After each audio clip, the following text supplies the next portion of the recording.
জানেন কি রক্তবীজ মারা যাওয়ার পরও কেন যুদ্ধ থামেনি আর কেন দেবতারাও ভয়ে কেঁপে উঠেছিল? যে সময় রক্তবীজ তো মারা গেল, যে মুহূর্তে রক্তবীজের শেষ রক্তবিন্দু কালীর মুখে প্রবেশ করল, মায়ের রূপ শান্ত হওয়ার বদলে আরও উগ্র হতে শুরু করল এক নতুন প্রলয়। মা কালীর চোখে তখন কেবল ধ্বংসের নেশা। অসুর তো শেষ, কিন্তু মায়ের তৃষ্ণা মিটছে না। তার চোখ রক্তবর্ণ হয়ে গিয়েছিল, জিভ বেরিয়ে এসেছিল, যেখানেই তার পা পড়ছিল সেখানেই মাটি ফেটে যাচ্ছিল, দিকসমূহ কাঁপতে শুরু করেছিল। তিনি এমন উন্মাদনা শুরু করলেন যে মনে হলো আজ পুরো ব্রহ্মাণ্ডই ধ্বংস হয়ে যাবে। দেবতারা ভয়ে ব্রহ্মার কাছে ছুটলেন, বিষ্ণুর কাছে গেলেন।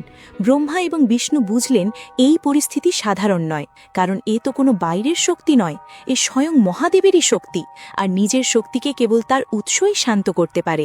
সবার দৃষ্টি তখন কৈলাসের দিকে, একমাত্র মহাদেবই এখন ভরসা।